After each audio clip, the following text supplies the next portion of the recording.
Mini episode 1726 of the FDH Lounge is brought to you by Sportsology, delivering unconventional columns and webcasts about sports, TV, music, movies, and more. Follow them on the web at sportsology.com. The FDH Lounge. You'll want to schedule your life around it. A long time ago, on a gloomy, wet Cleveland spring night, two men stand alone amidst the late-night drizzle. Their voices echo across the vacant station parking lot as they debate the merits of the great American radio show that have been missing for far too long. On that night, an idea was born. That idea became the FDH Lounge.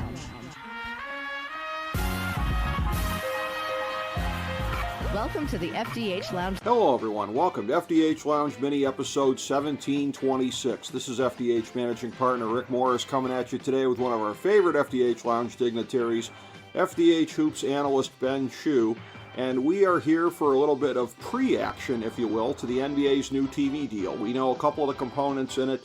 Disney is going to keep their lion's share of it, which I guess is going to include the finals every year, so ESPN and ABC are going to stay at it.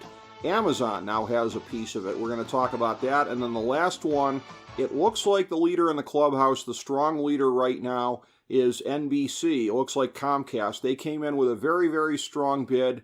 WBD is going to have the ability to match it, but that's one of the reasons that, again, Charles Barkley had speculated that this past Friday we would know one way or another, and as we're now recording this subsequently, we don't know for sure yet because, again, this has got to be one of those weekends where the WBD officials are sitting there and pondering it and looking at the pros and cons, and it's something that one way or another is going to have a lot to do with the future of the company and where things go from here. And if they can stabilize on that end and turn around their financial losses, or if things just keep getting worse and worse and worse. And it seems like there are more scenarios for things getting worse when you look at the fact that they're going to have to pay a whole hell of a lot, and probably a lot more than they thought they were going to have to with the giant bid from Comcast NBC coming in. But then again, if you lose it, there's a tremendous cost to that as well, because it looks like a lot of the carriage deals are up next year, according to the LA Times. So NBC, the leader in the clubhouse right now, it seems like between the two of those ones, if it happens, it's the end of Inside the NBA, as came out, because Ernie Johnson has said he's not going to leave Turner. All that to talk about and much, much more with the great Ben Chu. Ben, welcome to the show, my friend. Thank you for coming on today to talk about this subject. I know this is the kind of stuff you and I love to break down. Oh, of course. This is the greatest combo of two of my great intrigues, which is the NBA and streaming TV. So this match is very apropos, Rick. So. It is. This is an intersection, isn't it? Because we always have you on to talk basketball.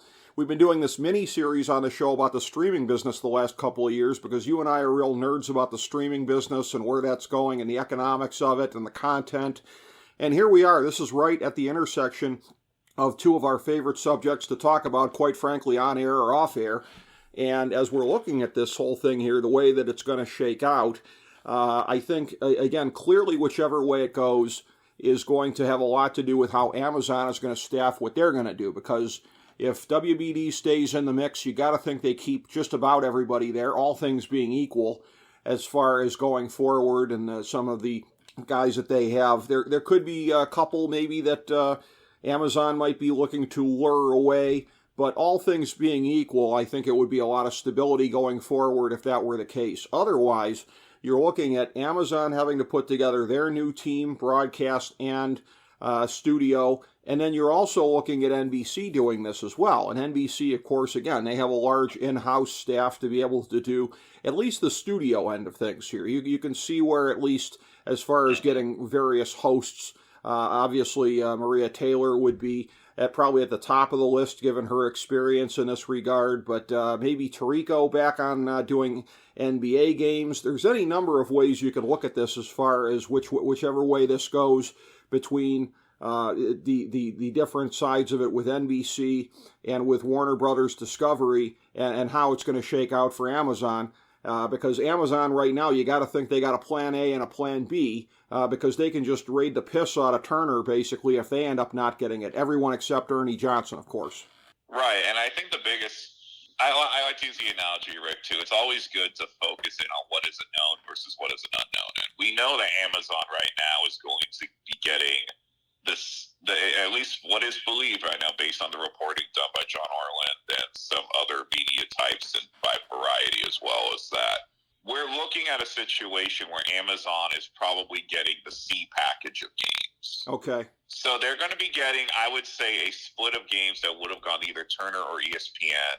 I know the focus, at least from the rumors I've heard, is they want to build a day around it. My initial thought was Tuesday would make the most logical sense, because the NBA on TNT has been trying to hype up Tuesdays forever, and it would be a good thing for Amazon not to have to run into programming scenarios with Thursday night football. So right.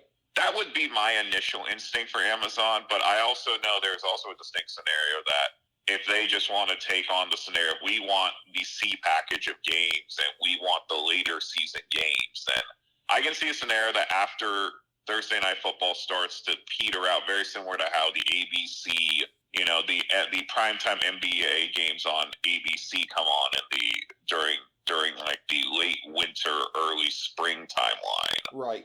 It would not shock me if that's a scenario as well. But I would say, though, too, is that Amazon, and there were rumors that were also discussed that they might be setting themselves up for a scenario to get one of the conference finals down the line as well. So it's going to be very interesting to see, because we all know Amazon is a behemoth and they have arguably the most money outside of Apple to throw around at this point. So it doesn't surprise me that Amazon was a player. I think we all knew they were going to be a player.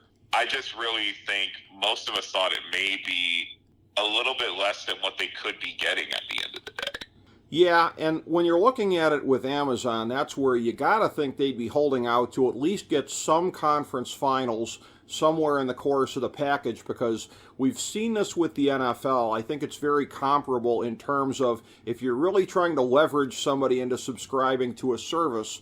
The NFL, first with the late season game that was exclusive online, I think that was to Peacock, and then with the playoff game that was on Peacock, those were situations where you had a lot of people, at least temporarily, subscribing to the service. And that's the thing where if Amazon is that serious about driving people to Prime, which of course they are, then getting something on the level of a conference finals is something where, again, you're going to have people shelling out for that. Now, there are certain years where I think if it was conference semifinals where it might potentially be the case. For example, as we're recording this, if you had the West semifinals this year, if you had Denver, Minnesota, and Dallas, Oklahoma City, that would be something that would drive a lot of traffic to it, but I don't know that in the Eastern Conference it's necessarily as compelling on either side, and I don't know that in a lot of years that's going to be the case. You can't count on anything earlier than the conference finals really being something that people will shell out for.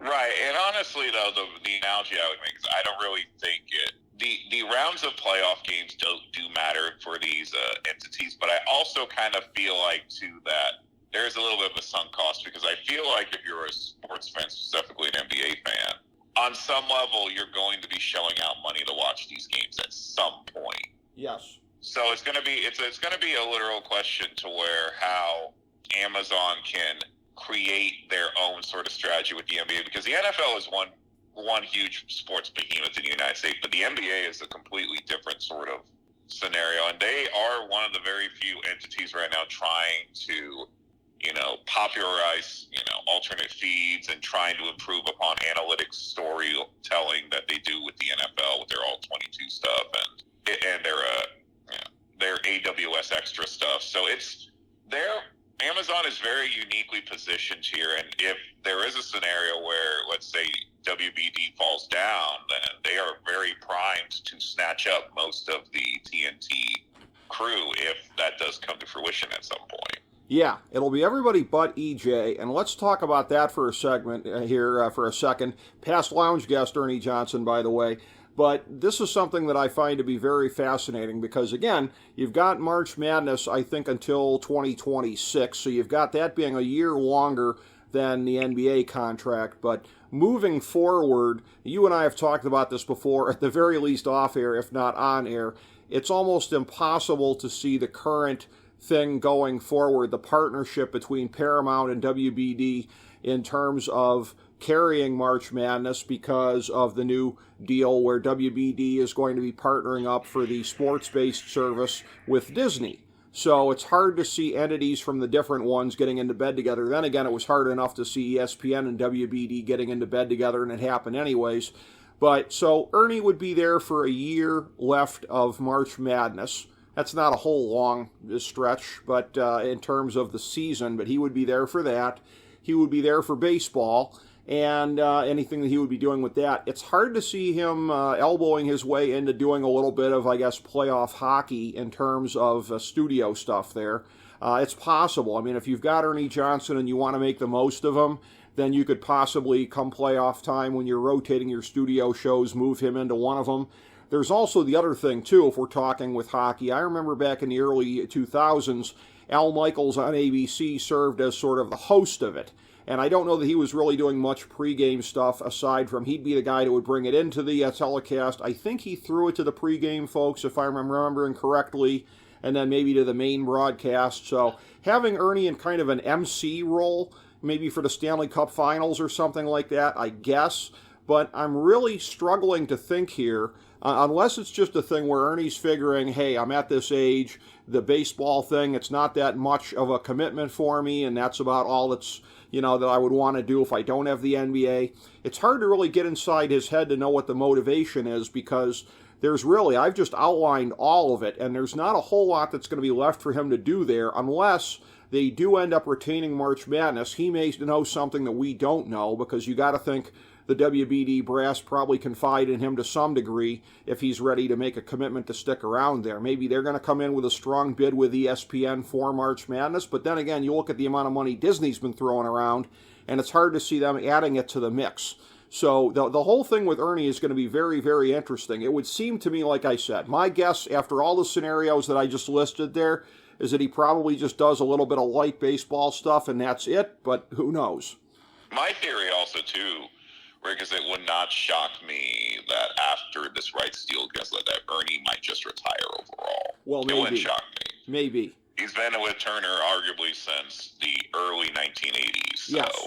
I mean, so if he wants to continue, he has all the right to do so, but I also do wonder if Turner is really, outside of him sort of maybe bookmarking coverage for college basketball and maybe going into the MLB playoffs, I don't really know what his role is with that. But again, this also has to come to fruition that he may be thinking about retirement to begin with anyway. So he could be. And that's one of those things where, when it came out that he would not be leaving with the Inside the NBA guys if Turner lost basketball, that's where, again, it got to be very interesting, because it's like, well, if you're just looking at a list of things to stick around for, it's not a very long list at that point, which is what, again, makes it such a potentially existential decision for Warner Brothers Discovery. And then there's the trickle-down effect as well. Obviously, Tony Khan, get well soon, brother, but he's got to be sitting there right now waiting and wondering and hoping, because,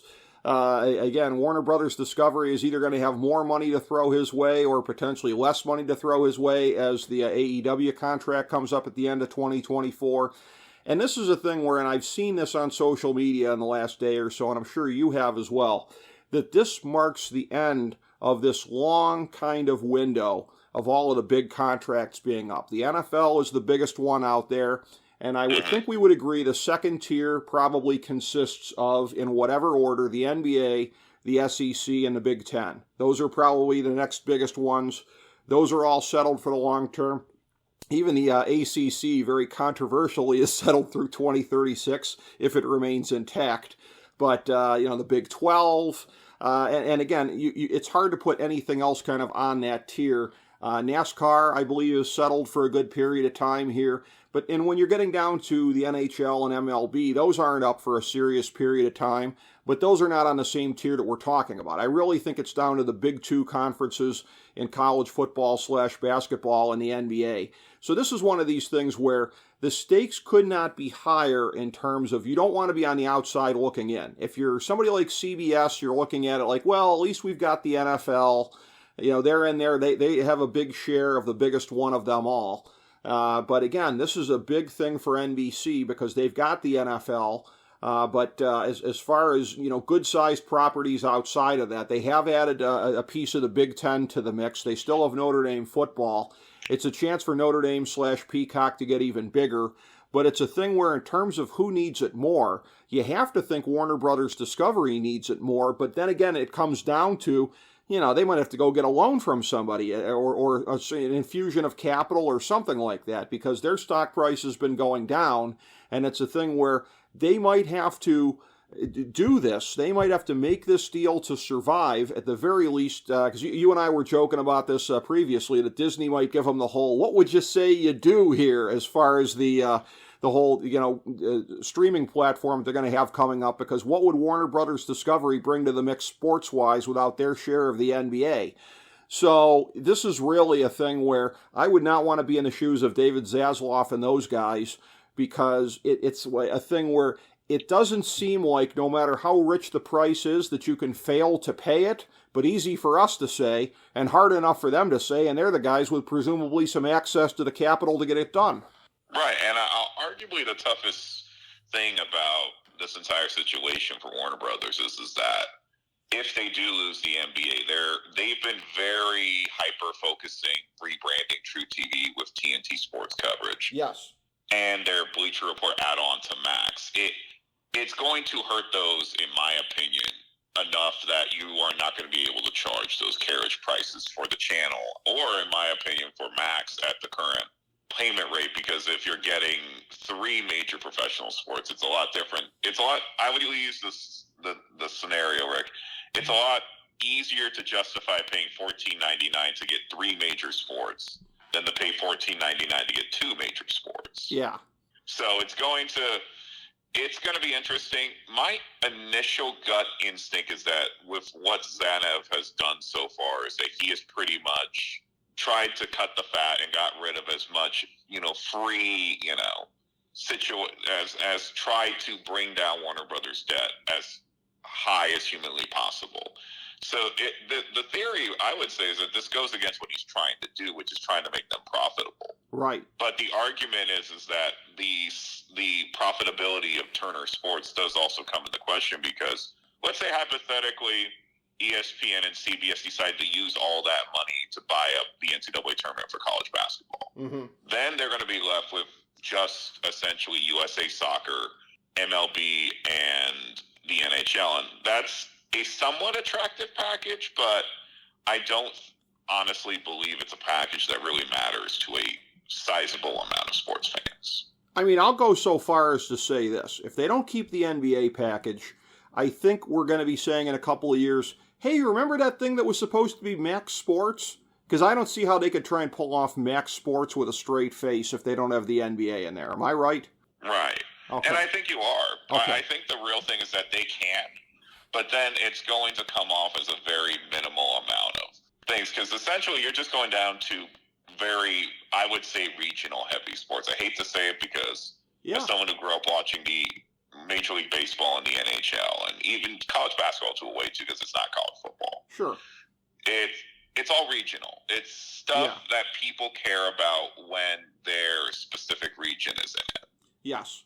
That's always just going to be the case because of all the blustering the NFL does. The NBA still brings a fair amount of ratings, despite the essential finals ratings going down and playoff ratings not being as good as they probably should be. But again, a global brand like the NBA is still very matters in today's society, especially with sports fans. So I feel like they're taking an app and trying to figure this out. And again, one scenario that is also possible that a lot of people ruled out, but I would still not completely rule this out either. If there is a scenario where Zan say, look, we can't do this deal, but if he talks to Comcast, say, look, is there a way that we could split this package somehow and make this work? Yeah. So that everyone essentially stays involved with the process. But that's looking less likely at the moment, but I'm not going to rule it out yet because there's still a lot of time for this to be hammered out at this point. Sure. And here's the thing, too, on that, because you and I had speculated off air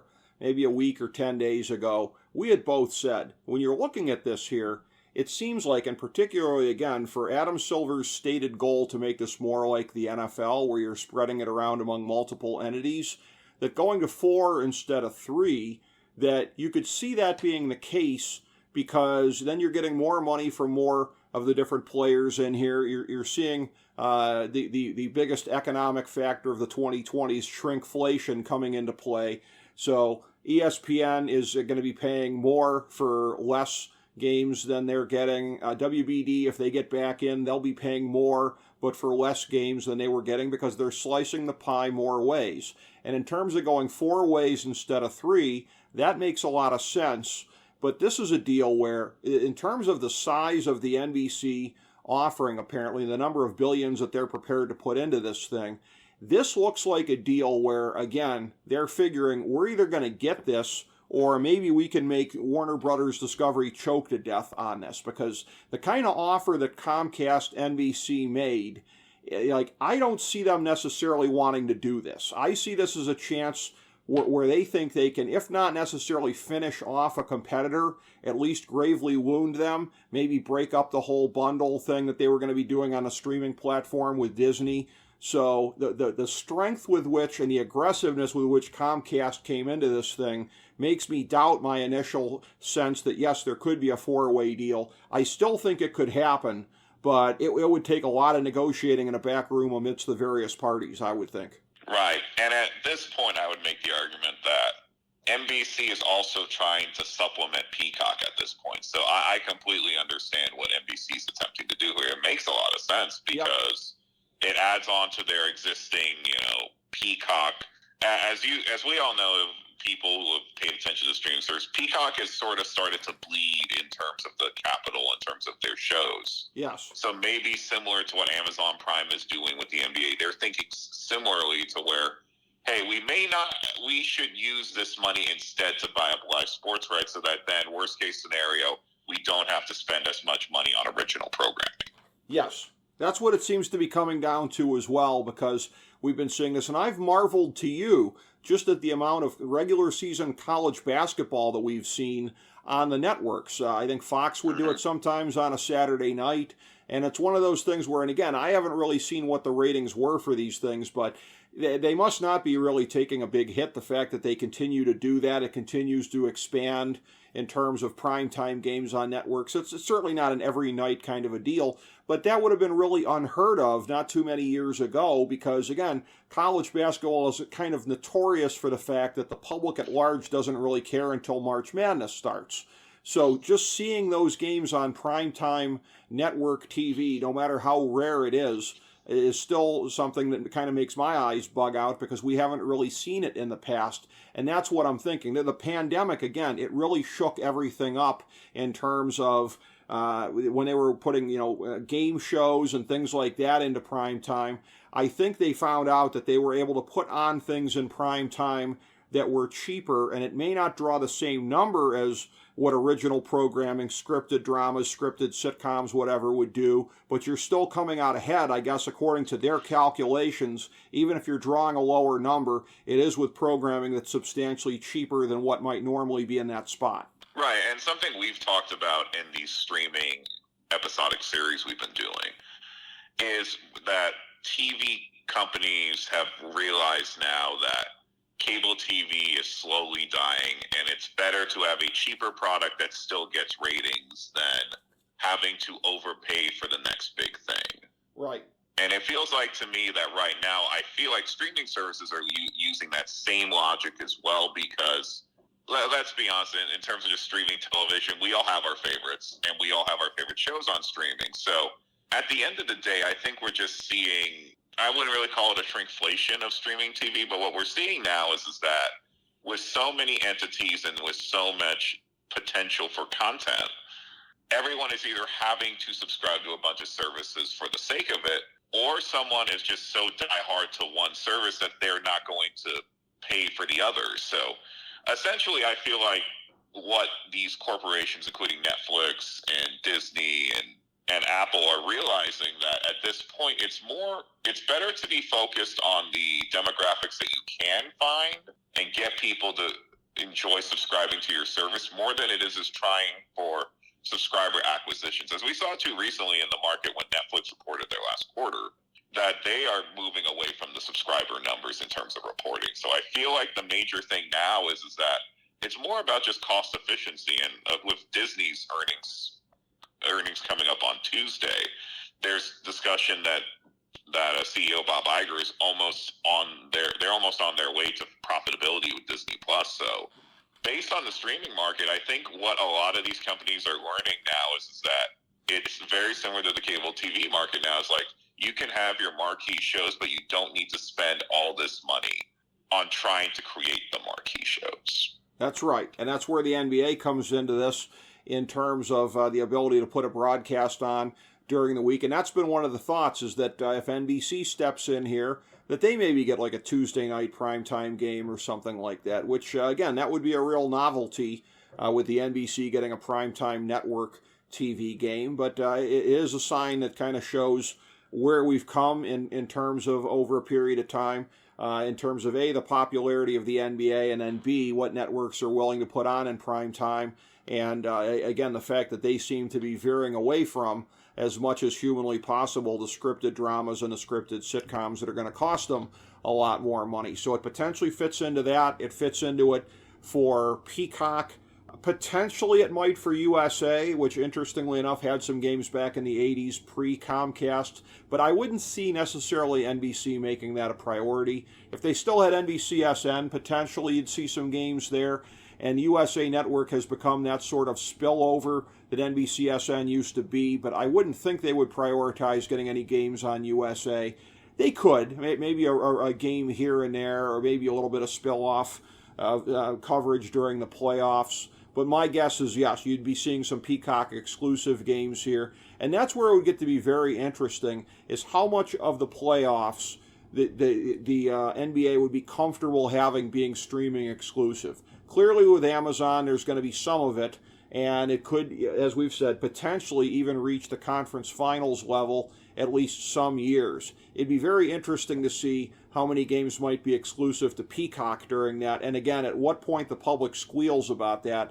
Although, again, the public squeals about these things, but in terms of having any kind of effect on the bottom line of the sports leagues, I have yet to see it. Now, again, the Amazon Thursday night NFL numbers supposedly being on the same level as what they were previously, I think that's pretty heavily kayfabed. And at the very least, even if they're trying to report it honestly, I'm looking at it like, how do you even know? How do you even measure this relative to the Nielsen ratings for TV? So I'm a little bit dubious of the fact that Thursday night NFL football didn't suffer any kind of a dip.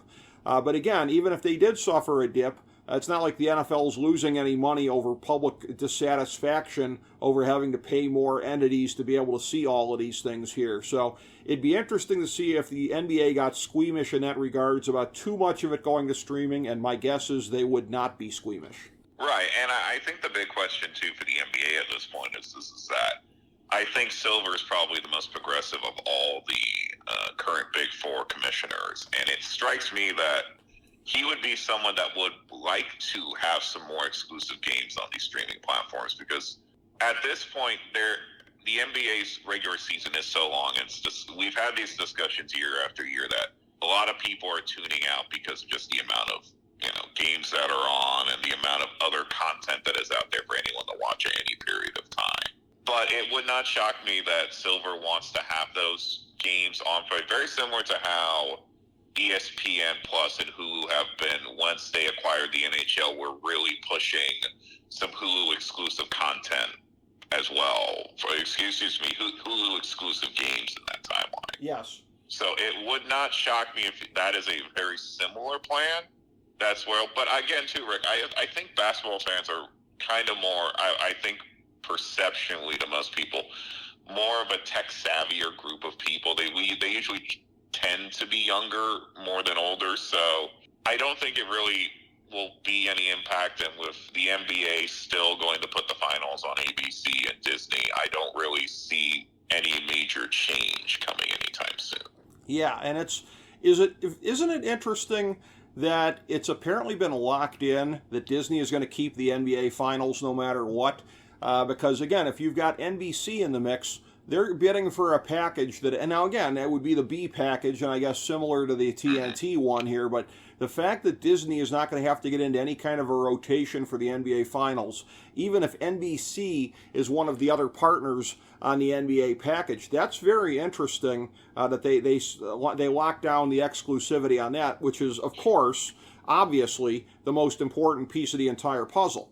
Right, and again, we also have to know, too, since all these deals are still speculative. Again, most of these have been reported on by very good sources, but again, until the final deals are fully announced, true, we will never know. And it's, again, if NBC is ponying up almost $2.6 billion, there may be some middle ground reassurance that they, down the road, could be getting the finals at some point. Yeah. I mean, we don't know that. We at least know for the short term that the finals will not be moving off ESPN ABC at this time. So yeah, I thought that was pretty noteworthy, the fact that apparently no matter what NBC bids for, there may not be any finals to bid for in the entire package.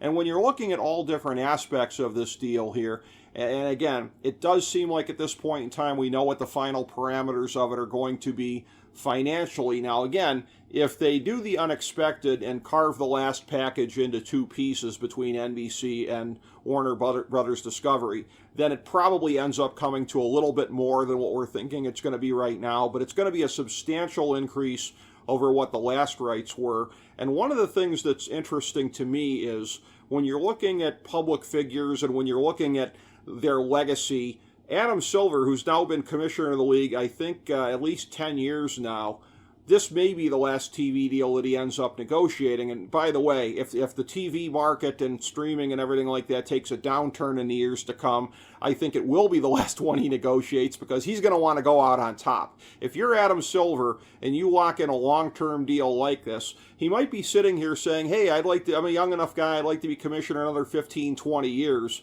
But this is a thing where if the entire market goes south, and there are people that seem to think that that's going to be the case, that we saw a little bit of it during the pandemic and the entire vulnerability of the different broadcast networks, streaming potentially still, as it's still a relatively young medium. If this whole thing does sort of go in the crapper in the years to come here, then methinks Adam Silver goes out on top and gets remembered as the guy who led the NBA to new heights financially, and then it'll be up to the next guy to clean it up. That's just my guess.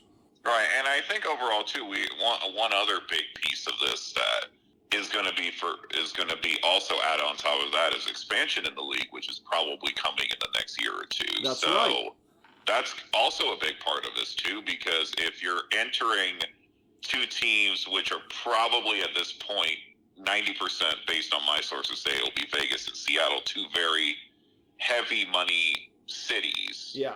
That also has to be factored in, too, because then, you have these deals in place. And it'll be very interesting to see if Amazon, as we know, as a presence in Seattle, possibly goes after a streaming deal for the Sonics, if that does come to fruition at some point, or the Vegas team as well, because they also have ties out in Vegas. So, well, that's right, and that's where, again, you're looking at a situation where there's only so many nights of the week or even weekend afternoon spots to be carved up between the different entities, but it is interesting in the sense of You can do it. So on the one hand, there's inevitably shrinkflation the more mouths that you have to feed in this thing here. But as far as taking games away from the local affiliates, then there's not as much shrinkflation, even if it's only by a tiny amount if you have two more teams in the league. Those are two more teams that are offsetting, at least theoretically, the number of games in the whole pot that everybody is losing. Now, I realize to the largest degree, the Lakers, no matter who's on their roster, Boston, whatever, they're probably still going to be losing about as many games as they lost before. But it could be a more marginal thing for maybe like the Dallases of the league, the Denvers of the league, whatever. They may lose at least slightly less games per year to the networks if there is two more expansion teams in the league. Right, and it also, too, just in terms of, to go off of another point, too, is like if this does come into a situation where we only have three major NBA packages, we also have to remember that percentage of games are also going to still be on NBA TV as well. So yes. It's going to be really interesting to see how playoff games will be carved up how, if the conference finals rumor is true for Amazon, when does that come into fruition? Is it one? Is it both? Is it, I'm assuming it'll just be one, but you can never truly know if they're based on how the package will be stated. But it's a very interesting scenario because the league has a very big opportunity. If they want to do 4 packages, they could, but it would strategically make more sense to have 3 so that you still have a scenario where the essential, how would I say this, the last one out essentially would bid on a package in the next go round of this media rights. Right. Well, and you look at this also, and this is a situation where there are some early whispers that the NBA may have learned a little something from what Nick Khan and TKO did with the way that they structured the deal for Monday Night Raw to move to Netflix in 2025, because Netflix is getting global distribution rights to WWE as a part of that deal. So for the NBA, which has tried to improve its global footprint, there are whispers here that Amazon is going to have the ability to basically take this thing global with the TV rights here, potentially even beyond the networks that they're carrying domestically. And then it's pretty easy peasy from there. You just get local language guys in the different countries. But, that's, if you're looking at basically one central distribution feed for the entire rest of the globe, it's got to be attractive to Amazon, and certainly, as you said, they've got the money to do this, and it's got to be attractive to the NBA because they want to be out there in as much of the world as humanly possible.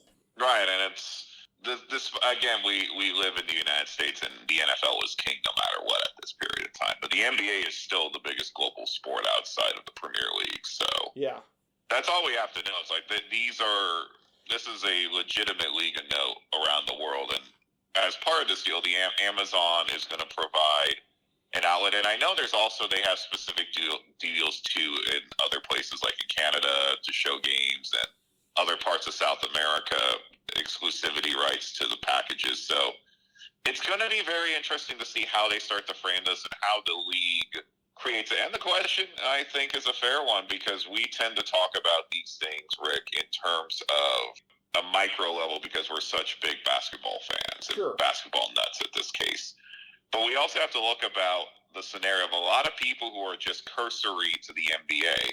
The opportunity for them to just buy an Amazon Prime subscription and watch games is a huge deal that I think a lot of us really didn't think was going to really happen until Amazon bought into Thursday Night Football. Yeah, and that is a situation where, again, the NFL in that sense sort of served as proof of concept.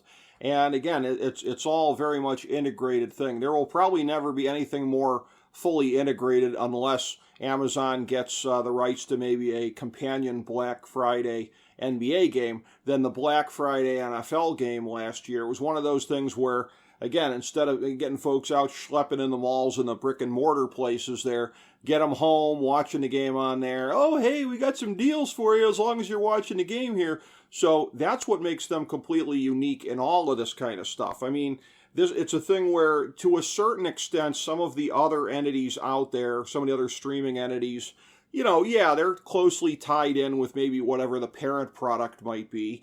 It was kind of funny to me as I was texting to you as I was wrapping up season 3 of the morning show on Apple TV Plus that, isn't it funny that everybody's whipping out their iPhones every bit here, and they're making sure to show you that it's an iPhone as they're showing you the texts and everything like that.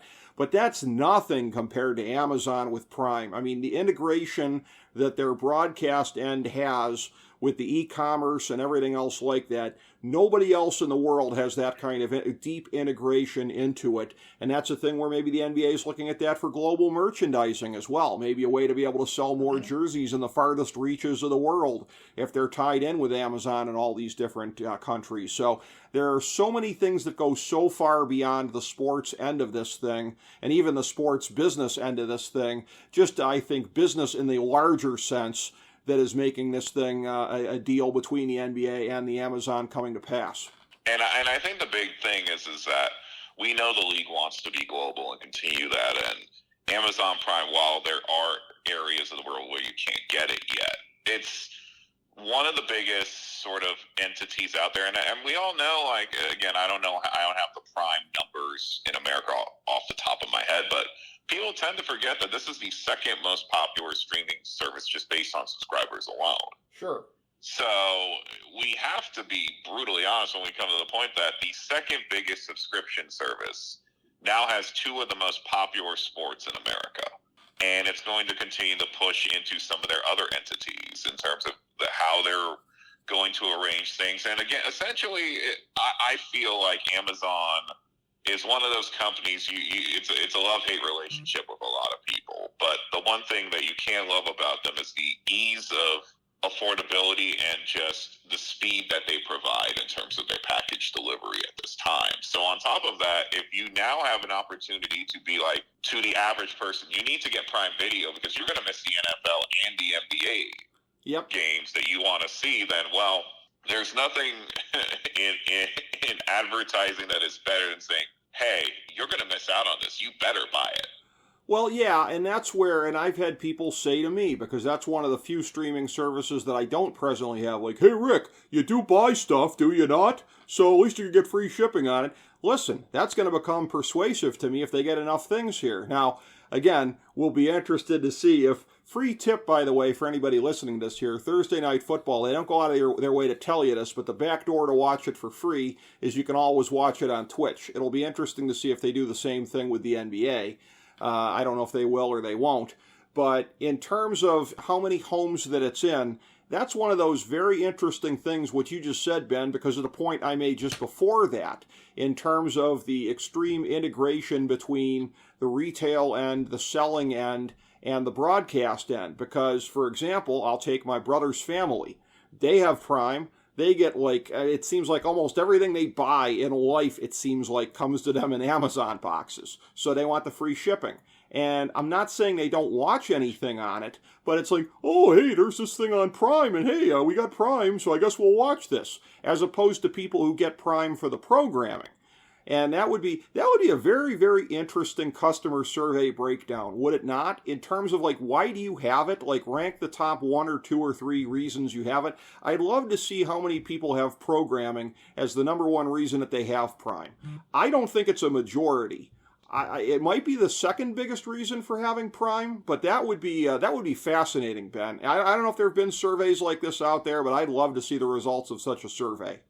Right, and I think the big question ultimately is that as we continue to see the current inflation in the American economy, is that we're literally in a scenario where people are going to cut back on some things. And let's just be honest, there are going to be a lot of people who are currently using HBO Max to watch NBA games via the Bleacher Report thing. If they get rid of NBA games, I know they're going to be canceling that platform. So it's going... with the entire scenario with Amazon and with, like we're seeing the seed shift finally, Rick. We talked about this, I think, 6 to 8 years ago during the last TV deal. And the big thing that I saw that was coming was that the NBA was going to go to streaming after the NFL did, no question about it. But this is the opportunity for the NBA to kind of increase their foothold or put a stranglehold on their foothold of just people who love basketball and will need to watch it. And if you put the exclusivity window behind certain things, as we've all seen, people will lose their minds, but they will do whatever it takes to get it.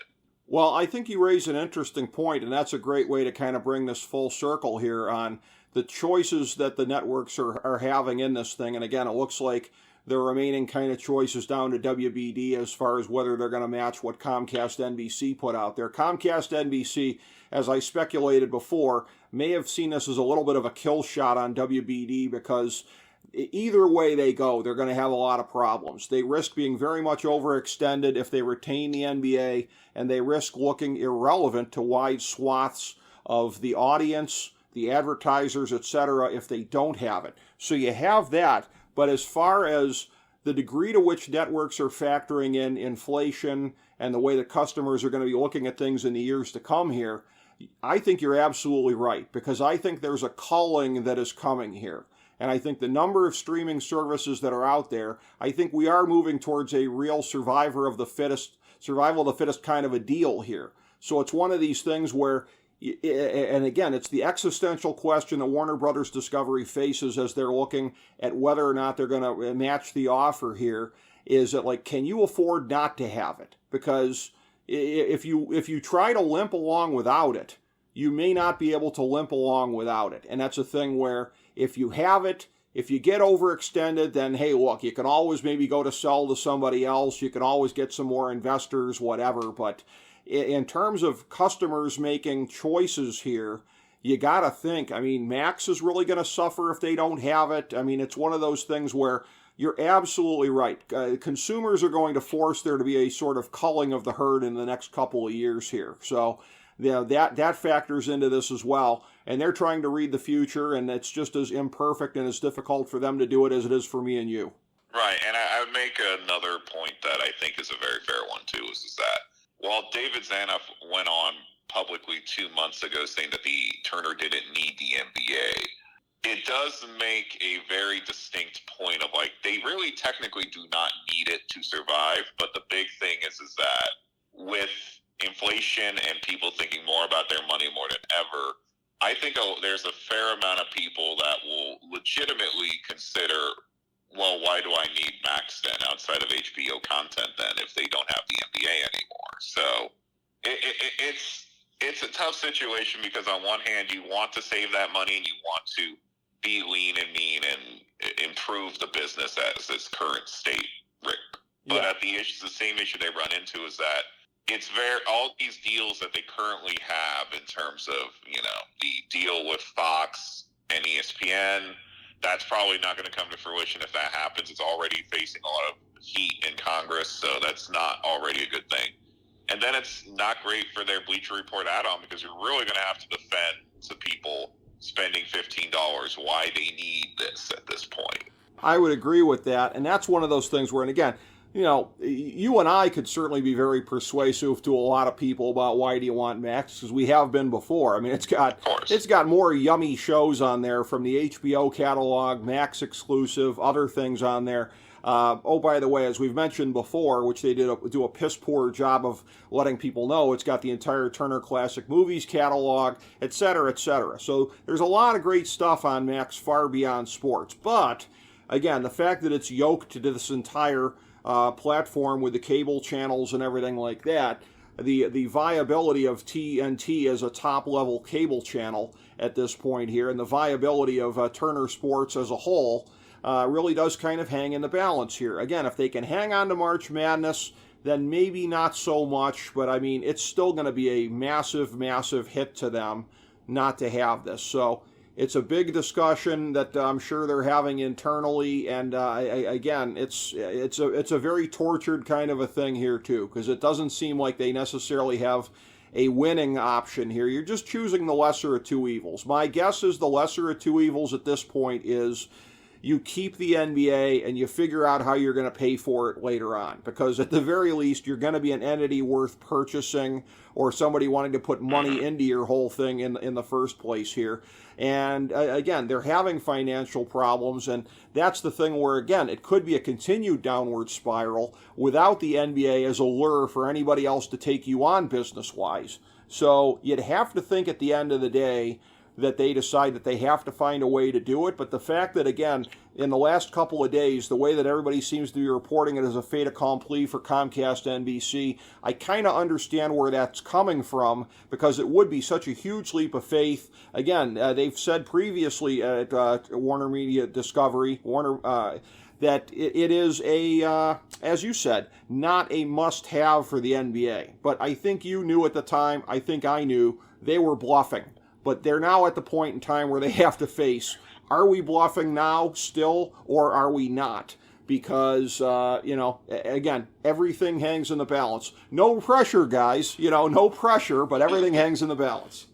Yeah, and again, this is whatever Warner Brothers Discovery decides to do, they're going to do. And for NBC, if this does come to fruition, it's going to be a very interesting scenario to see what ends up happening, how they acquire the rights, and then it's a weird mix of a lot of things, because I feel like, at least from the NBA cultured public, is that they would, in the all best scenarios in the world, they would rather have a combo of NBC, TNT, and Amazon instead of ESPN. But because of that, this how everything breaks down just in terms of the overall capital, I would just make the argument at this point, is that it could be a bluff by Warner Brothers Discovery, but what we've seen from Zanef so far, just in terms of his culling of all these entity platforms via HBO and through DC and all these things. So it's, again, logic usually dictates the thing that is most likely to happen is probably going to happen, but it's going to really come down to some late.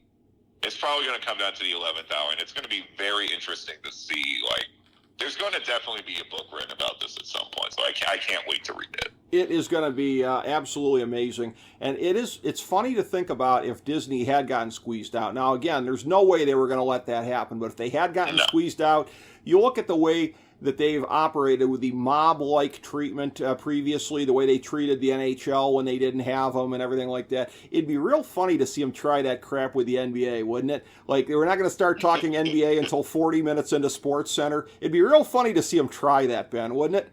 I mean, you are what you are at the end of the day. Yeah. Again, I think from a visual standpoint and from standpoint in terms of coverage, ESPN does a great job. It's just, I feel like a lot of the basketball viewing public prefers TNT's coverage to anything else. So of course, yeah.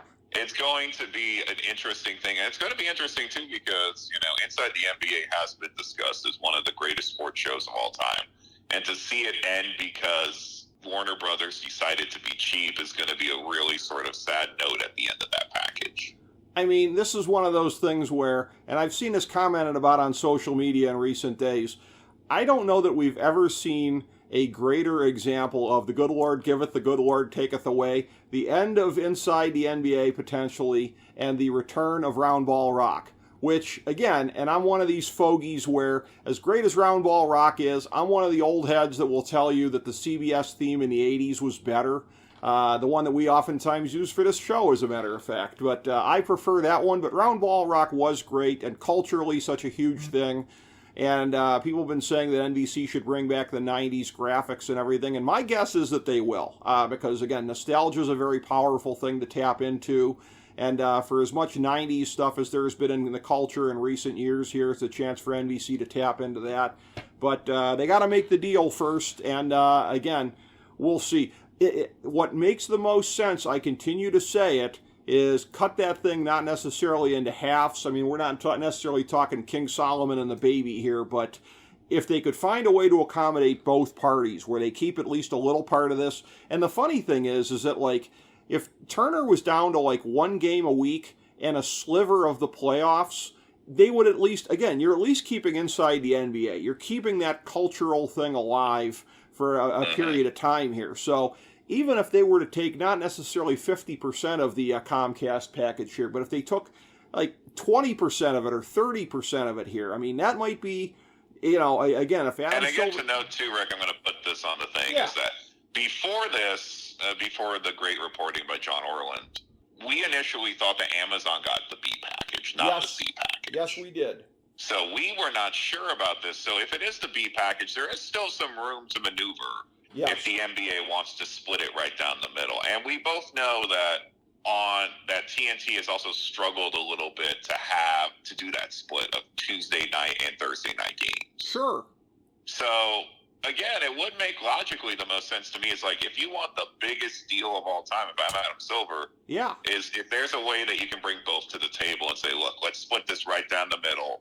You will still have to pay higher than you will, but both of you will have these rights. And I feel like it's strategically the right decision, but I also understand the business side of it, of where is that if all these entities are happy, Rick, then when the next one comes around, there's going to be really outside of CBS or Apple TV coming out of nowhere to bid on the package. I do feel like strategically that's why the NBA might keep it to 3 instead of splitting it into 4. Yeah. Again, it seems like they're leaving money on the table, which is weird to say because they're going to make the biggest deal they've ever made by a country mile. But again, going 4 ways instead of 3, and like I said, even if it's not 50-50, even if Comcast is still taking a much bigger slice, but there's enough to where TNT still has some games, still has Inside the NBA, still has some playoff games, that would at least be something, and that's a deal where, again, you really don't have any losers here in this situation. But right now, it's a zero-sum game between them and NBC Comcast at this point, because somebody is going to have the big prize of being able to bring the games to their outlet or keep the games on their outlet, as it were, along with what Amazon and ESPN are going to be doing on the next TV deal. So that's all I had as far as thoughts on this. Anything you can think of we didn't cover yet, Ben? I think one thing, too, is that people will also forget that with NBC, they've been, because out of all these scenarios, I feel like we didn't talk about NBC the most. It feels like this is remember, Rick, NBC Sports only a decade ago was really it was not in a great place. Right. But now with the with them holding now, having them continue to hold on to Notre Dame football, bringing in Big Ten football and college basketball. Now you also have Sunday Night NFL, and now if they get the NBA package, they went from a sports division that was pretty much, I think a lot of us thought was going to not cease to exist, but was going to be such a minor player in the future that it wasn't worth time covering. Now they may be competing with ESPN in the long run. Yeah, they're going to be legitimately very viable in that way. And again, we'd speculated about this previously. I'd speculated about it, I will say baselessly, but that the whole thing that, like, with the new streaming platform with Warner Brothers Discovery and ESPN, based around the sports things here, might there be a thing where Peacock might end up talking, NBC Universal might end up talking to Paramount about this, and possibly trying to do such a similar kind of a thing here too. Now again, I don't know that CBS necessarily has enough to bring to the table. They might if they can somehow hang on to March Madness. Again, that's the whole thing here too. If NBC does this, could they afford to co-bid for March Madness? You'd have to think not. But it's a thing where it would certainly make NBC Universal a lot more attractive to Paramount Plus if they were going to put together their own sports platform, streaming platform, to try and compete. So if it did come down to that, but again, that's the irony. Would CBS and Paramount be bringing enough to the table if they did? Both of those two entities are very strong in international soccer, which is a very strong niche these days. So there is that. So you'd have that part of it as well. But again, something to keep an eye on as we go forward here. And again, this is going to be, whichever way it goes, Ben, a very, very, very consequential deal. And like we've been talking about with our overall mini-series that we've been doing on the show here about the streaming business, this is going to be a chapter in that. You're right that there's probably going to be a book written about this. There may not be a 30 for 30, or at least if it is a 30 for 30, it'll be a history as written by the winners kind of a deal. But there will be media projects done about this in the years to come, and I think whichever way it goes, it's an important chapter, not just in sports TV history, but as far as the streaming business and where it goes from here. Right, and I completely agree. I think the big thing, too, is that normally we would say this, too, if Max hadn't focused on building out their sports platform in the last 6 months, I think this would have been a thing that didn't matter as much. But now, since it's been very forefront for them, for them and Turner, it's going to look like a lot of egg on their face if they're unable to complete a deal. Yeah.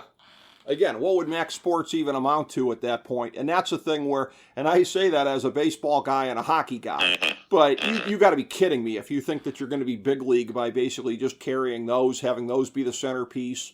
Some occasional, I think you said USA Soccer in there. I mean, some Moto Grand Prix, some occasional Formula One potentially, but they don't have it now. So, but the argument I would say too is that $14.99 to a lot of people for 3 major sports is a lot different than 2 major sports. Yeah, well, and again, I say I'm being fully at this point.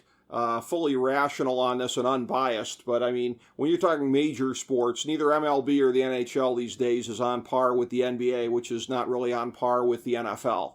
So, that's a little bit of a drop here, shall we say, in all of this. So, yeah, it's everything on the line here, and again, sets the stage for the March Madness renegotiation when that comes up for 2026, which again, I continue to believe from some of the things I'm seeing that climate may be different by then. This may be the last deal of the era that we're in, the last big domino to fall.